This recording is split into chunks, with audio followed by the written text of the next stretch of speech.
Welcome to the Parsha Perspective. Each week, we will delve deep in a weekly Torah portion to find a practical and insightful way to enhance your daily life.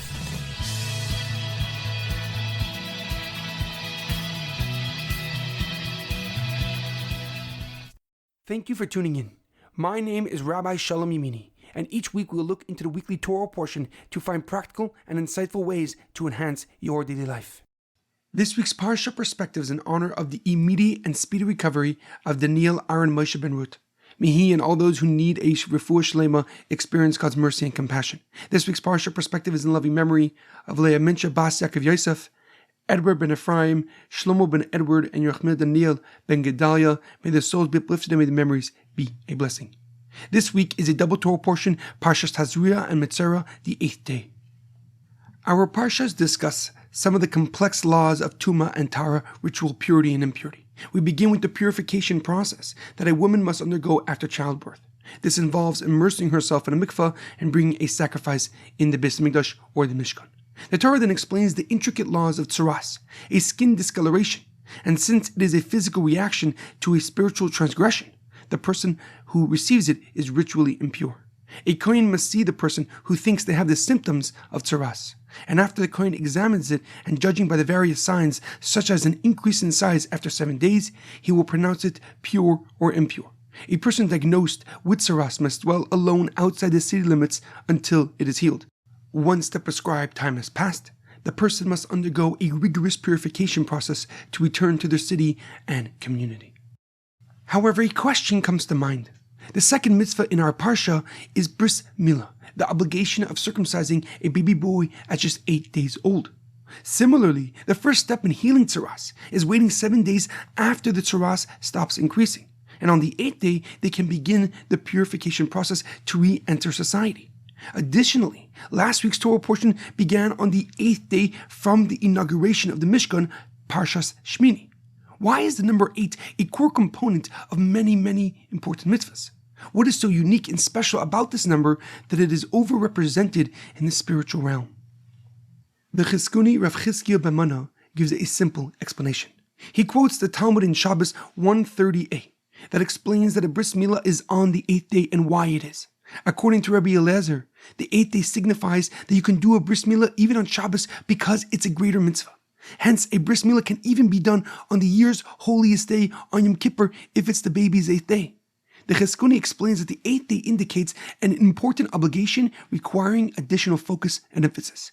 Bris milah, Tzara'as, or the 8th day of the holiday like Shmini Atzeres, calls for extra significance and extra regard. However, the Aruch HaMakadesh, Rav Chaim ibn Attar, a Moroccan commentary and Kabbalist, gives a deeper and more profound explanation. He writes that the number 8 is no coincidence but indicative of so much more. He quotes the Zohar on our Torah portion that details the meaning behind the number 8, superseding and surpassing nature. The Aruch HaMakadesh explains that nature is represented in the number 7, 7 days of creation, 7 days of the week, 7 laws of Noach for non-Jewish people and for the entire world, 7 days of mourning. But the number 8 represents the combination of all physical and spiritual energy transcending human consciousness, going far beyond even the most intangible notions and connecting with God above time and space. Accordingly, the number 8 is connected to significant mitzvahs, to significant commandments, and transformative concepts in Torah. The previous Torah portion, Parsha Shmini, number 8 in Hebrew, is about a physical home in a materialistic world for a God that is non-physical. A bris milah, a circumcision, is on the 8th day for it surpasses time. It binds us in the same covenant as Avraham Avinu. It takes 8 days to begin the purification process because Tzara'as is a spiritual disease embodied in physical leprosy. The number 8 is all around us to signify a profound lesson. Physicality is not the all-important element of our existence. In fact, it is just a minor portion of it. The Aruch HaMakadesh continues that our world reflects a deeper spiritual reality and is not simply a collection of random and meaningless events.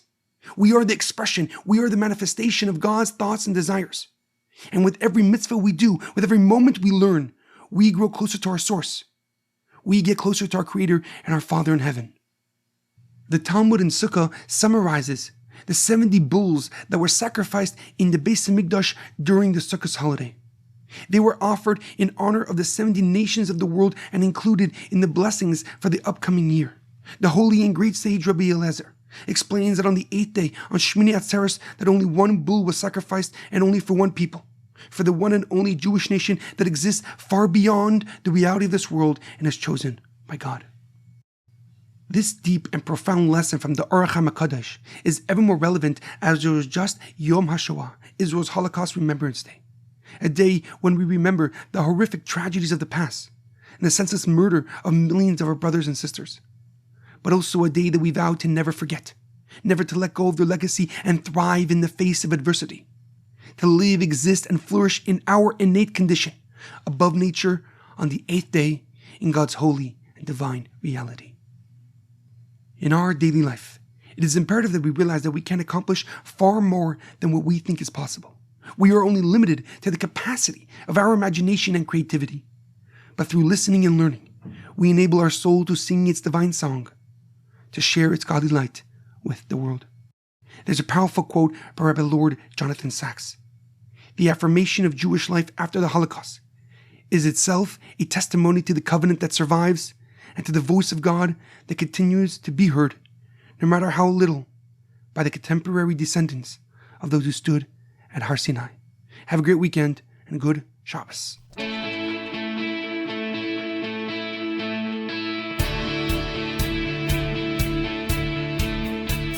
Thank you for tuning in to the Parsha Perspective. Check out our website, theparshaperspective.com. Send thoughts and comments to theparshaperspective@gmail.com. Till next time, thanks for listening.